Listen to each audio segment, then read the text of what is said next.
अब आइए अस्तित्ववाद, एग्जिस्टेंस। अस्तित्व क्या है? कुछ लोग सोचते हैं अस्तित्व का मतलब है पहचान, लेकिन पहचान तो बाहरी होती है। किसी के रूप, रंग, आकार को देखकर उसकी बाहरी पहचान से आप उसे पहचानते हैं। इसलिए आपका आई कार्ड है, उसका नाम है पहचान पत्र, उसका नाम जान पत्र नहीं है। जानना का मतलब होता है आंतरिक रूप से जानना। किसी की फोटो देखकर आप ये नहीं बता सकते कितना दयालु है, ये कितना चालू है। क्यों? क्योंकि उसको आप फोटो से जान नहीं सकते, सिर्फ पहचान सकते हैं। और इन दोनों से अलग शब्द है क्या? अस्तित्व। अस्तित्व शब्द बना है अस्मिता से, और अस्मिता शब्द क्या है? अस्मि से। अस्मि मतलब मैं हूं, मैं क्या हूं। अस्मिता का मतलब पहचान नहीं, पर्याय हो सकता है। इसका मतलब है मेरे होने का वजूद। हु एम आई, मैं कौन हूं। ये जो बोध कराता है वो है आपका अस्तित्व।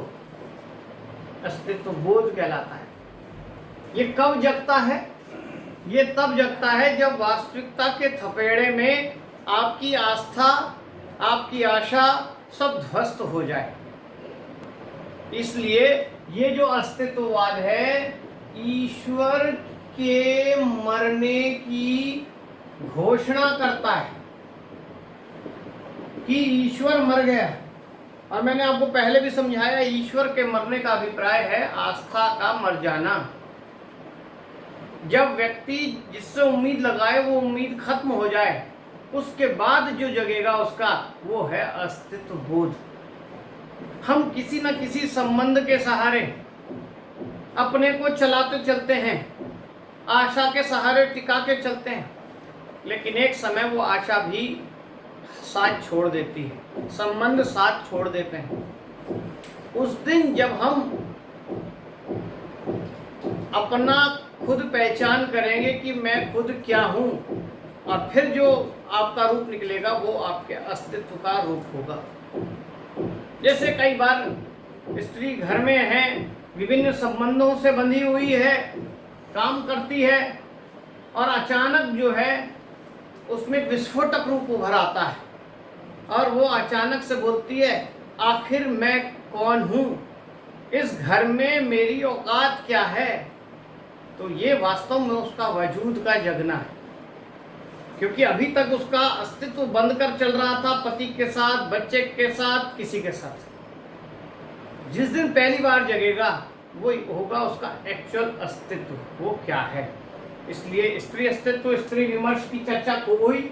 अस्तित्ववाद के संस्थापक या प्रवर्तक की बात करें तो बहुत सारे नाम आते हैं, उसमें नीत्शे का नाम सबसे ऊपर आता है। लेकिन अस्तित्ववाद 4 देशों में अलग अलग दृष्टि से पनपा। उसमें सबसे पहले जो निकले हैं वो कीरकेगार्ड हैं, ये हैं इसके प्रवर्तक वास्तव में। लेकिन अस्तित्ववाद को विस्तार किसने दिया? नीत्शे ने दिया। ध्यान रखना, कीरकेगार्ड से अस्तित्ववाद का कॉन्सेप्ट स्टार्ट होता है, लेकिन उसको विस्तार और व्याख्या जो दी है वो नीत्शे ने दी है। ईश्वर के मरने की घोषणा की बात भी नीत्शे ही कर रहे हैं, ठीक है। तो नीत्शे को याद रखना है आपने।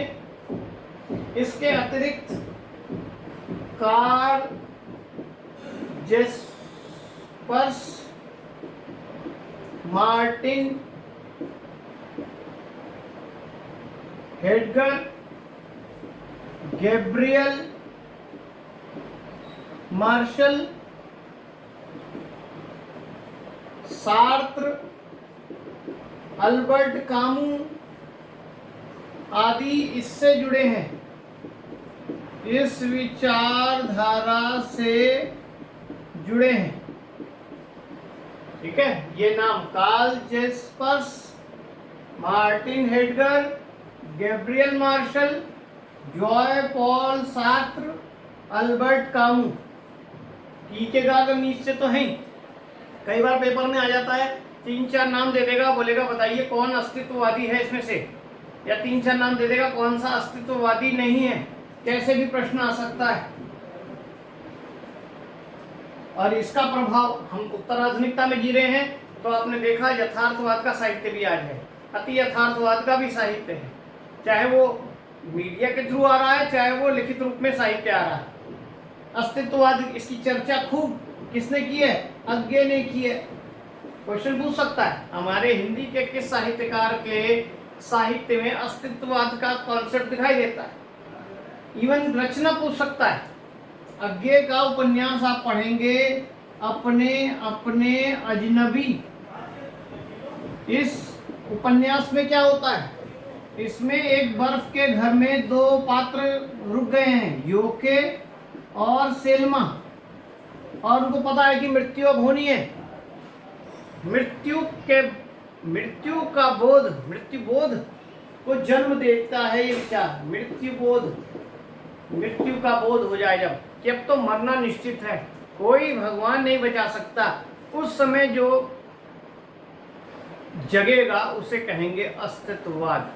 वो उनकी अपनी पहचान, जिसके बल पर वो कुछ भी कर ले। पता नहीं आप में से कितने लोगों ने फिल्म देखी है कि नहीं देखी है, माझी द माउंटेन मैन।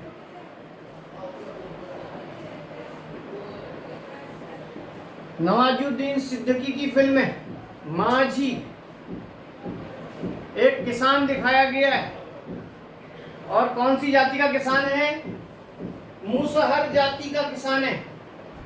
मूसहर जाति के किसान जो पेट पालने के लिए चूहों को मार के खाते हैं। सोचिए उसकी क्या हालत थी कि दाने नहीं है खाने को, और उसकी शादी जिस स्त्री से होती है वो एक पहाड़ से गिर के मर जाती है। तो वो ये ठान लेता है कि अब मेरा अस्तित्व क्या है, कुछ नहीं। तब उसको ये लगता है कि मैं इस पहाड़ के ही बीच में से रास्ता निकालूंगा काट कर, और उसको पतले से किसान को, जिसके पास एक पतली सी छेनी और एक हथौड़ी है, उससे उसने पूरा पहाड़ काट डाला 18 साल में। उसको उसका अस्तित्व जग गया कि मैं ये कर सकता हूँ, ईश्वर क्या करेगा। उस फिल्म के अंदर डायलॉग आता है। इसीलिए हम लोग ईश्वर के भरोसे बैठे हैं, लेकिन क्या पता ईश्वर ही हमारे भरोसे बैठा हो कि हमारा अस्तित्व कब जगेगा, कब हम पहचानेंगे। अध्यात्म वाले भी कहते हैं अभी तो बच्चा है, खेल रहा है, पता नहीं है। जवानी है, जवानी में मस्ती कर रहा है, समय गंवा रहा है, पता नहीं है। अपने को पहचान नहीं रहा हम किस लिए आए हैं, भगवान का भजन क्यों नहीं करते, हमारा अस्तित्व हम नहीं पहचान रहे, हम तो भोगी बने जीवन जी रहे हैं। तो अध्यात्मवादी हमको अपना अस्तित्व जगाने के लिए बार बार पिंच करते हैं, लेकिन एक टाइम के बाद ही जगता है वो अस्तित्व। एक समय आता है उसका, हर व्यक्ति के अस्तित्व को कभी जब ठेस लगती है तब वो अंदर से जागता है। तो साहित्य में अस्तित्व का कॉन्सेप्ट दिखाया गया है। तो ऐसे आपसे करके क्वेश्चन भी कर सकता है। क्लियर हुई सारी बात।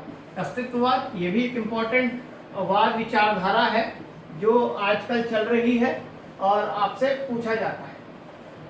आप देखेंगे निराला के यहाँ पे भी अस्तित्ववाद दिखाई देगा।